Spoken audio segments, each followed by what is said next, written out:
All right, we are here with Apryl Alexander, who is a forensic psychologist, an associate professor at University of Denver, and supervises the Denver Forensic Institute for Research, Service, and Training. Welcome, Apryl. Thank you so much for joining us. Thank you for having me. And I understand you are also a member of Black Lives Matter Chapter 5280 out of Denver. Yes, 5280 stands for elevation, which a lot of people don't know. We're the mile-high city, and that's 5280 feet. Yep. Makes a lot of sense. We know about that. Can you maybe just kick it off by telling us, your experience making your way over to the university, and then how in the last, period of time you got involved with Black Lives Matter as well. Yeah, I got started off in psychology by working with survivors of interpersonal violence, so domestic violence, childhood sexual abuse.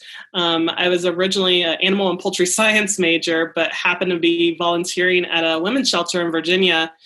And during that first week of training, just hearing about the stats about domestic violence and interpersonal violence, working with the people in the shelters. After that semester, I said, this is what I want to do for the rest of my life. So switched over to psychology, and then along the way just was curious about what happened to people in the court system because I saw a lot of horror stories of police officers who didn't believe victims, or victims recanting their statements because they feared retribution from the justice system or the person who harmed them. So that's where I found this cool area of forensic psych, which is simply the intersection between psychology and the law and the legal system. So I was doing that work for a while. My first year of grad school down in Florida, wrote an essay. I don't know if I could ever work with sex offenders in my life. We had to talk about a population we couldn't work with. But I was working with kids at the time who had experienced sexual abuse and other forms of trauma. And some of those kids began sexually acting out. And so some light bulbs started clicking of, hey, maybe for some people, this is the pathway. So started working with offending populations, adults who offended, mentally ill offenders, and just really loved doing kind of that work in the system. My first job was at Auburn University in Alabama, working in a juvenile detention facility, which was just a great experience in working with youth who were struggling, who didn't have resources, things like comprehensive sex ed, majority Black and brown youth in these facilities. And so during kind of that time and seeing that over the years, became really interested in social justice, advocacy, public policy change. So that's where I wanted to shift my career path and came out here to Denver with this great position at DU, working in their Master's in Forensic Psych program. I teach and train students on how to become involved in social justice and advocacy efforts. And then I also model it in the community. So my whole career is now kind of centered on how do we get equity in our systems, whether it's the juvenile justice system, criminal justice system, or educational systems. And so when did you join the BLM chapter? Yeah, so I moved here to Denver and I said I need to kind of learn about this community. So I really just went out to a bunch of different events, started learning kind of the history here in Denver, especially of our 5 Points district. I don't know if you've all been to 5 Points here in Denver, but it's it was known as the Harlem of the West and has this rich history of all the great jazz musicians used to come through. That's where our cultural center for our Black community is. But now it's being faced with gentrification. So just learning that history, meeting people in the community, and I came across Black Lives Matter 5280 while I was at one of those community events. And I heard about the work that they were doing in the community, and I was inspired to be a part of that movement after hearing the murders of Trayvon Martin and Sandra Bland really got to me during my time in Alabama. And so that's when I joined on board. So that was about 3.5-4 years ago now. I just want to, one of the misconceptions I hear all the time is, people try to pin down Black Lives Matter as this one thing or an organization, or the leader of it, said this or said that, or this is what they believe, this is where they get money, all these things. And I don't want to entertain that too much and waste too much of our time here with it, but just wanted to point out that the organization is separate from the movement in a way, you know.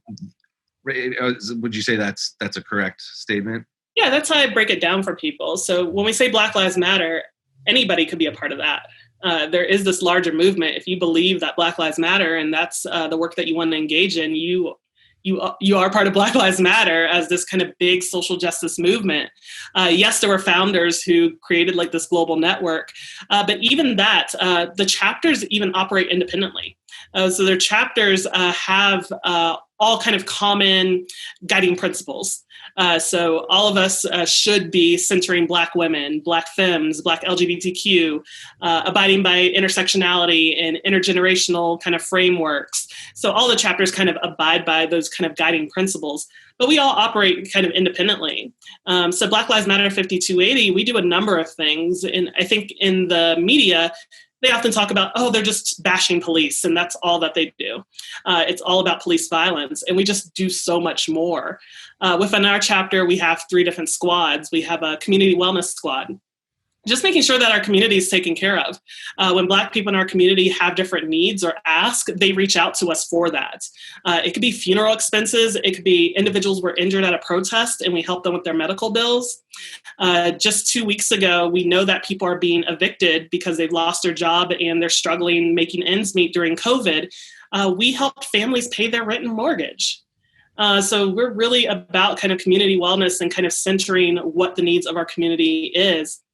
And then next we have an economic justice squad, again, just talking about issues related to gentrification. We're displacing our Black and brown communities out of the Denver metro area because it's not affordable. There was a recent article that came out. The average home is $660,000. So I can't even afford to live here. You know, others can't afford to live here. And so that's a big struggle we're talking about in thinking about the businesses that are moving into these gentrified areas. There was a big stink a couple of years ago of Ink Coffee. They had a sign outside. You might have heard of it on national news. It was like happily gentrifying since 2014. That's not a joke to us. Yeah. So, you know, making sure that we're up there and standing up for people in that economic justice squad. Uplifting Black businesses and supporting them. We're doing a lot around marijuana reform efforts. We still have people incarcerated here in Colorado for marijuana offenses that are no longer offenses. And then there's people making millions and millions of dollars off weed, off of being drug dealers from back in the day. And only 1% of dispensary owners are Black and Latinx. So that's a problem. How can we build a pipeline, apprenticeship program, something to give back to the community that we did harm to for that same behavior? And then last is our education squad, just tackling educational inequities in our system. We know the school to prison pipeline is real, which is kind of sets up policies, procedures that push our kids out of schools, into the streets, into the criminal justice system. So you might be familiar with the Crown Act that started in California, anti-hair discrimination bill, that we had kids being kicked out of schools or being kicked off of their sports teams for having their hair in locks or braids. Right. And we had that here in Colorado. And so we passed the Crown Act this year as legislation, again, to end that. And so we're bringing a lot of awareness to that. The lack of Black teachers here in this area, that Denver in certain pockets, or if you go to Aurora, that a lot of people are learning about right now, Aurora is one of the most diverse areas in the country, especially their school districts. I think over 40 different languages spoken there because we have so many different refugee and immigrant populations. So how do we provide them with teachers who look like them and keep them employed? Because we know our teachers are often overtaxed and overburdened and having to leave. And so we've been doing a lot of that work on just addressing those educational inequities. We've been a part of the Counselors Not Cops movement to get school resource officers out of schools.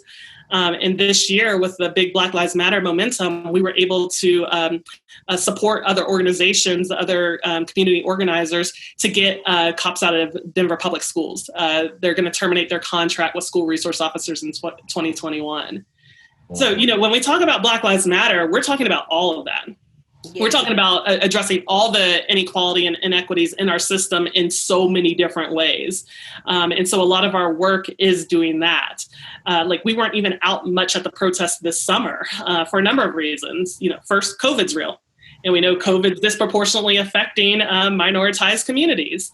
And so we have people in our chapter, people in our community who have health-related problems or would be more susceptible to catching COVID. So we couldn't be out there. So we had to be innovative in other ways that we did direct action, like we've always been. And so if you couldn't protest, we had a car rally. So people who couldn't engage in protests engaged in the car rally because you're in the safety of your car.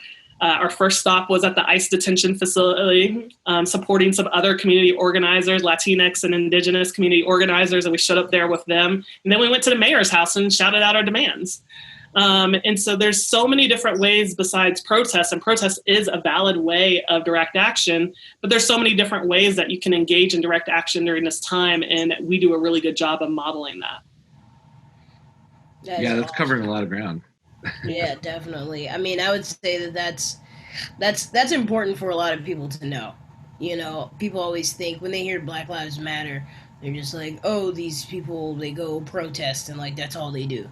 It's like, no, obviously there is way more that is done that people just don't know about, you know. And I think we're in the age of like misinformation. We've spoken about that quite a bit, and we've actually had to Dave actually wrote something. It was very eloquent and very thought out, just, you know, debunking the you know, the fake, you know, the farce that is, you know.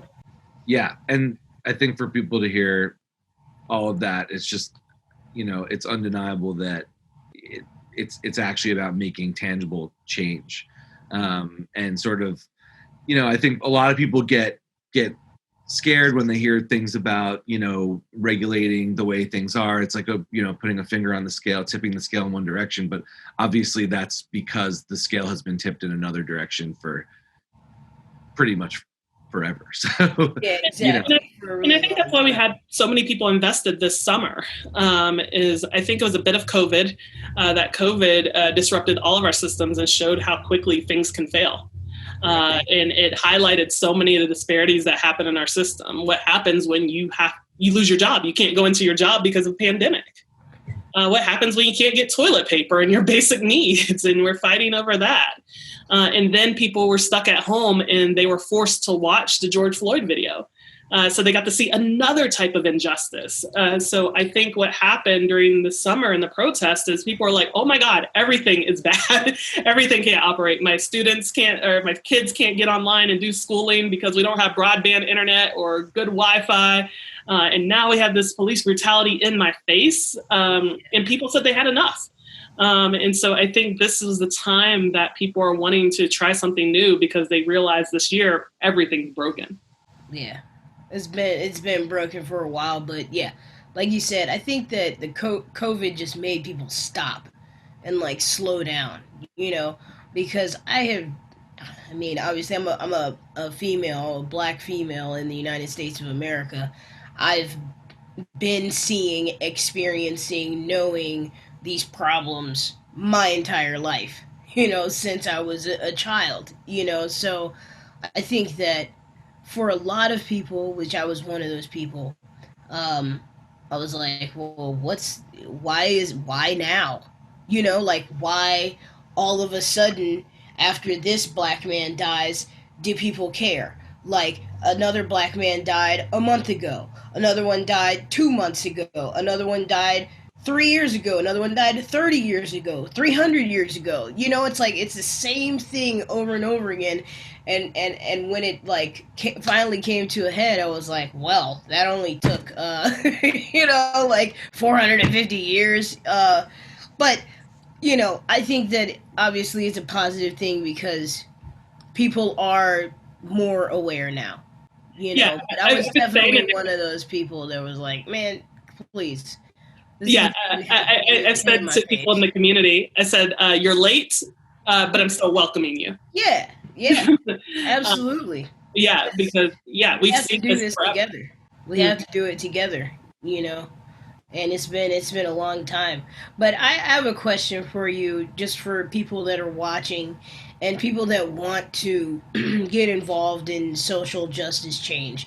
Like, I know that there's a lot of people that want to, and they just honestly don't know how to get started. Like, where do I start? You know, it's like we keep seeing all this stuff coming at us, and it's like, well, what can I do to actually make some sort of, tangible change? I mean, get educated. Like, what's going on in your own neighborhood, in your own city? I like what you just said a few minutes ago.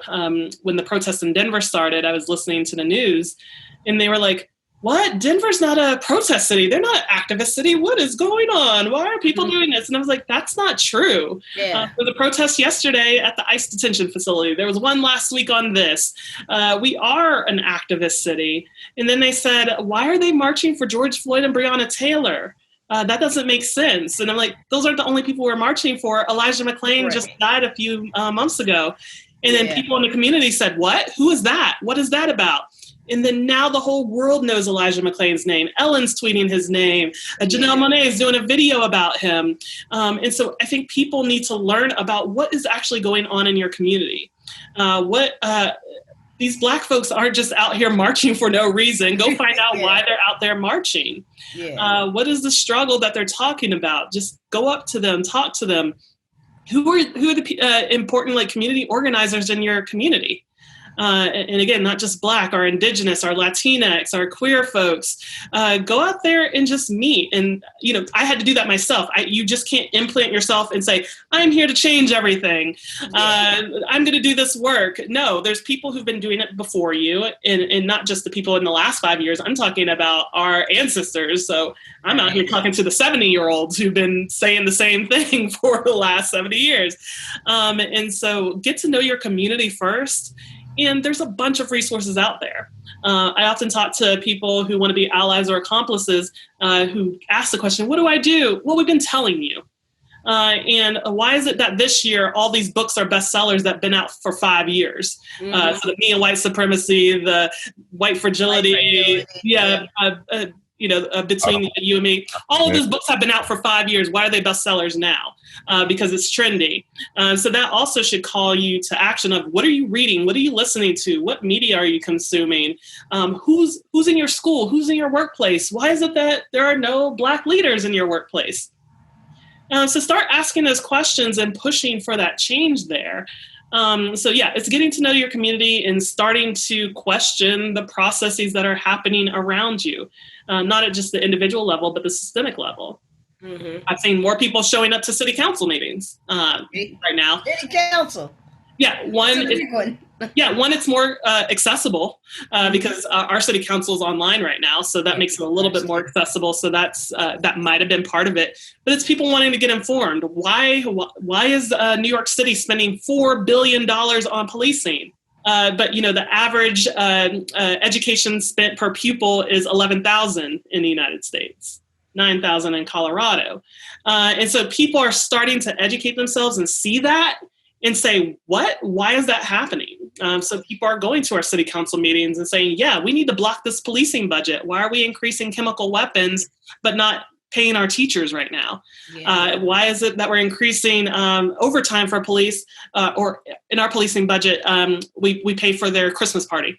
So why are we paying for the Christmas party? You pay for your Christmas party? It's in statute to do that every year. So I learned that this year. So we're doing that, but we're cutting mental health spending. So I think people are starting to take that time to get educated, get informed. And we're going to shut down city council and talk about how do we apply pressure to these systems that are treating us unfairly. I understand too that you've been, lately, obviously with the pandemic hitting, you've been examining the ways in which it affects, your community and in general communities of color more than it does. What is it? 3 times more, generally. And, have you done any analysis I think some of the reasons are fairly self-evident, but as to why that is and maybe some ways to help with that, where some efforts or donations or anything could be put to try to sort of, tip that back in the right direction and even things out a little bit? It's hard because we have to remember all of this is systemic and institutional racism. So, what happens if you pick up a research article is, oh my gosh, African American and Latinx have higher rates of this, that, and the other. So diabetes, heart disease, this, that, and the other. And people make the interpretation, oh, it's because they're unhealthy or eat bad foods or they're lazy. Mm-hmm. No, let's deconstruct that. And so people are doing a lot of research around social determinants of health. What are these underlying things that people need in order to live healthy lives? So we need access to clean air and clean water and healthy food. Well, we have food deserts in certain parts of Denver. So you don't have a Whole Foods, which is already expensive, or you just don't have access to healthy fruits and vegetables in your neighborhood. You're not going to get there. They're going to put the Krispy Kremes and the McDonald's in that neighborhood. Again, Flint, Michigan is still without clean water. What does lead do to our bodies and our system? That's generations of harm that's being done every year that Flint, Michigan goes up without clean water. What does our school systems look like? Well, again, I told you they're pushing out kids from schools. And then we're talking about medical access, during COVID and pre-COVID. We have a high Black maternal mortality rate, high Black infant mortality rate right now in the United States because we know doctors have biases. We had cases this year where a person of color was expressing symptoms of COVID and they were turned away from hospitals. Or initially they were charging people $600 for a COVID test. That's why we see these disparities. And so, we had different cities, including Denver and Colorado said, yes, we need to label racism a public health crisis. One, public health officials have been saying that for decades, like Nikki said, or centuries, however you want to frame it. So now you're just doing it. But I want more than just lip service or this to be a performative action. I want you to actually decipher why this is occurring in every aspect of our system. And, I'll admit to being someone who always thought I was, had my head decently wrapped around some of these issues and understood the history of things. And really, it was the George Floyd thing that woke me up to a new level of just how truly messed up everything is, and to take that time and look deep back into the history and really start learning and listening, 16, 19 podcasts. I'm like, this has been out for a year. Like, David the Next 13. Yeah, of course. Like, and then going down that whole list of recommended things, which, I know it was kind of, everybody was sort of going that path, but it was a good way to just really start from the beginning and learn. And and that was made 4 years ago or something. And all the books you mentioned 5 years ago. And I guess this could be, forgive that this is a silly question, but even like Sly, someone like yourself, like, do you feel like this has just been painfully obvious? And I'm asking this because I truly have never asked this before.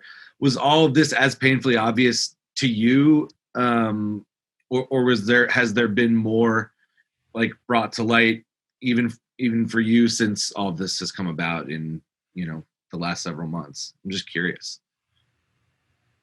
I would say, I think it's been painfully obvious in terms of like my relation to like,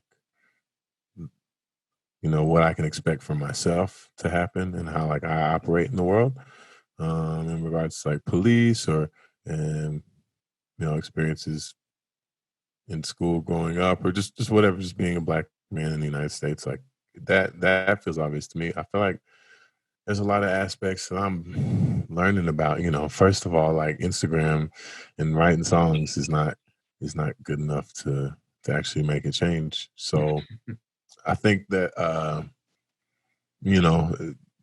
Nikki, that question that you asked was actually the same thing that I was thinking. It's just like, yeah, that was like one of the number one questions that I asked myself, I guess. It's like, what can I like really do? Because, other than just getting out, like the protest is cool. Cause like at first, like, I'm in Mexico City, all this has been happening. And, I feel like distant and separate from what's actually going on. But then I can't go to a protest. So I can't just go to a protest and then go home and like feel good about it. But like the questions of like, what can I like really do? Like what tangible action I can see, I can put my energy in, and and it's actually working towards, other than, as you said, April, I think all those methods, all the different methods are necessary, but Yeah, I think it's been eye opening in that way, just trying to like explore, kind of a Yeah, way to step it up a little definitely. bit. I know that you're doing it. Working with Officer Linton's program and whatnot. I know for a fact that putting that concert together for those kids that were going back to school, that makes a difference. It's like, especially for us being musicians and artists, we never know what people are actually getting Right. from the music or what we're giving them. You have to You know, learn. You have to learn your space in the movement. Again, I don't expect everybody to be out protesting. I often tell people to answer your question again, Nikki. Find what you do well and see how you put that into the movement. hmm So you all are artists. So art form is part of this rich history. Locally we have Brothers of Brass, this brass band, and they've supported us in so many different ways. They came out. We did a Juneteenth party. Yeah. We had free COVID testing for a couple hours, and then we're like, let's just celebrate Juneteenth, which was a celebration of Black freedom and liberation. And they came out. And just thinking about the importance of music in our history and in our liberation is important. There was a group, Bakers Against Racism. It was people who do baked goods, and they were selling them and giving the donations to Black Lives Matter. And they dropped off their cookies during the Juneteenth celebration. Yeah. Maybe you're a graphic artist and maybe you can make art for the movie. There's just so many different ways in which you can contribute to this space, and people are listening and people are watching that, especially our youth, that there's so many different ways to get tapped in. So what are your specific talents that you can bring to the table in this movement? That's interesting to think about. Well, because I was going to say, you kind of answered my question, April, but I was going to say someone Sly happens to be he was in Mexico City when the pandemic hit and has been there since. So it must be odd for you to be seeing a lot of this happening far away. But a lot of people have to be home because of COVID. A lot of people have to be home because, for a myriad of reasons, and they're kind of trapped where they are. They don't live in an area where there are as many protests or whatever it may be. And so I was going to ask, what else can you do? But that's great advice. It's just like whatever it is that you do best, you can do it for that cause, as well as donate. Obviously, those who are in a position to do so should donate, to Black Lives Matter. And so how does that work if people want to give to can you give to a certain chapter, or can you donate like nationally? Or yeah, I would definitely recommend to like certain chapters. Like for us, some of the donations that are coming in through our Venmo or through various means, we're using that immediately. So when we do get those community asks and community needs, we can turn that around right away and help a family. And so I often tell people to, definitely donate to the specific chapters in your community because they might need it even more urgently right now, especially like Louisville and all the stuff they're doing for Breonna Taylor. They need that support directly to the chapter. Your local bail funds, support them because they're helping protesters. They're getting protesters access to, again, medical treatments. We had people who had their jaws broken and, bones crushed. So getting them money and getting people who were arrested money to get bailed out is just so important. So look for those kind of local spaces where you can tap in and give. We have a big unhoused community. So giving them support, food, PPE, cleaning supplies, whatever, we were able to take our tent and now go to different locations around town and do that. And that was with community funds that we were able to kind of do that and buy all the supplies we needed to help support our unhoused folks and others who just needed simple PPE.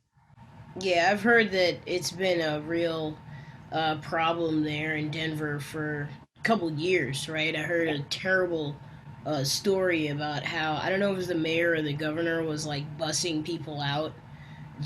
And I don't know. The same thing was happening here in Austin. Actually, they were like collecting people and taking them out by the airport.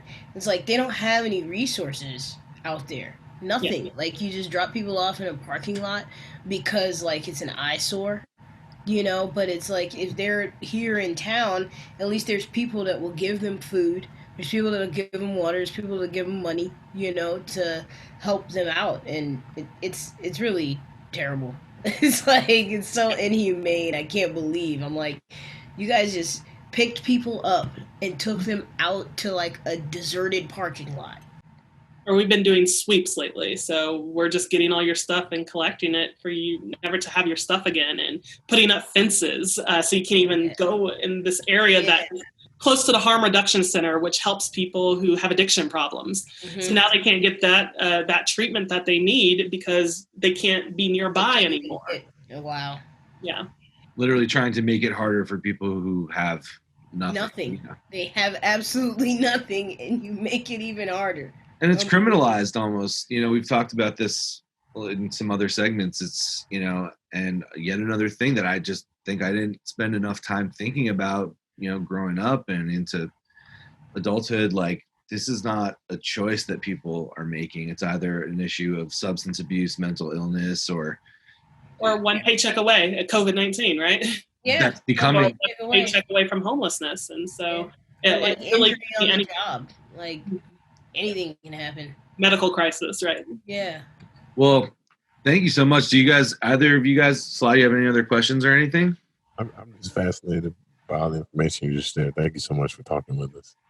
Not a problem. Yeah. I'm just glad to talk about, this is just one chapter, and I know the other chapters are across the country are just doing so much. If we look at DC, Louisville, LA, again, they've had a big space in changing their budget. And so there's so many kind of community organizers, not just BLM, but other local folks who are doing this work and have been doing so for such a rich time. And I think now this year is the year that people are paying attention again. That we have these cycles throughout different civil rights movements. People always say the civil rights movement, and I'm like, it never really ended. It's just different and transformed because civil rights never was achieved. People are like, yeah, Martin Luther King, done. No, he was killed. He was murdered, assassinated, and civil rights never came about. Yeah. Right. So we're just continuing that cycle again of our ancestors who've been doing it for 400 plus years. So actually, I have a question. I know there's a Black Lives Matter website, but is there like a database that has all of the chapters in it listed? Yeah. Because I know there's been confusion because there was the guy out in California that had the Black Lives Matter Foundation, and that was not part of Black Lives Matter. And it's like, again, there's all this misinformation. So could you tell us where we could find... Yeah, if you go to the main Black Lives Matter page, it will tell you the different locations. Again, those are the ones that abide by like the guiding principles that have been centered for the movement. I keep repeating that because, this summer, even in Denver, new organizers started cropping up in the city. People, again, were compelled to act and organize and show up. But people would go to their protest or actions thinking it was us. And they were saying things that were homophobic or transphobic or not centering Black women. And so we would get, messages on our Facebook page and our Instagram. Is this y'all? Because I thought y'all valued this. And I'm like, yeah, we're not out there. That's not us. And so, I think that's something that's also kind of important to kind of think about.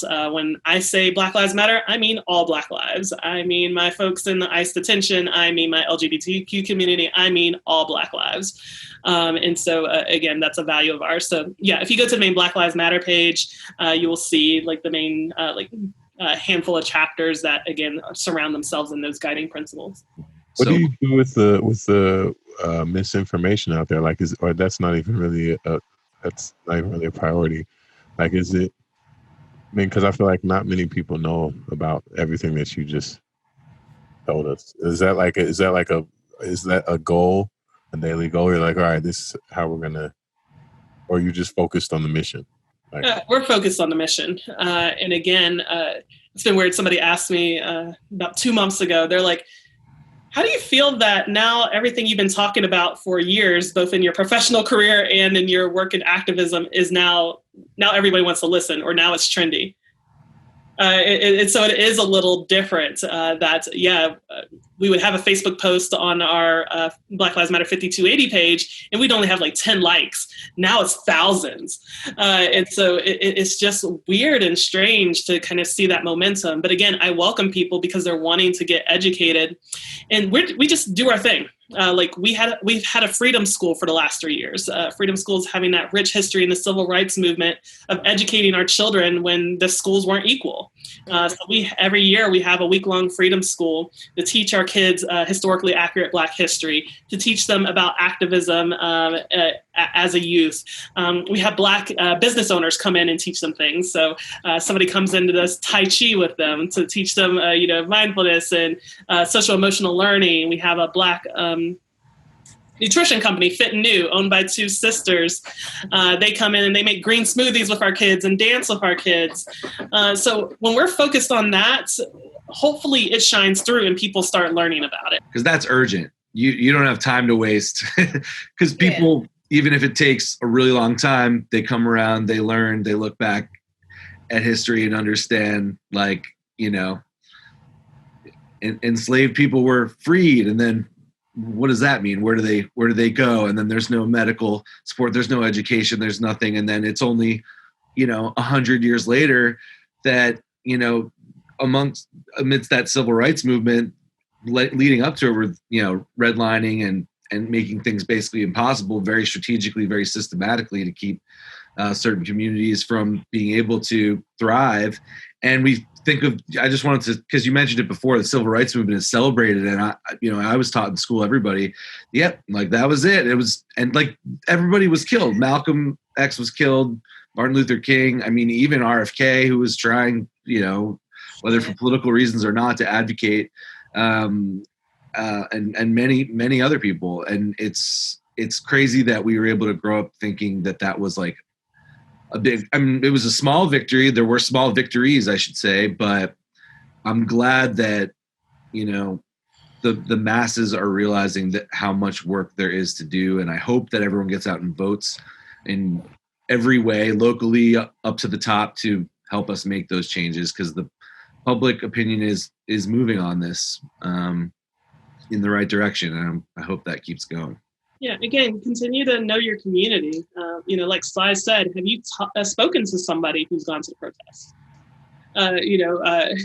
Do I always joke, do I seem like a terrorist? I'm just a college professor with a cute dog. If it was a cat, if you were petting a cat in your lap, that would be much more intimidating. Right.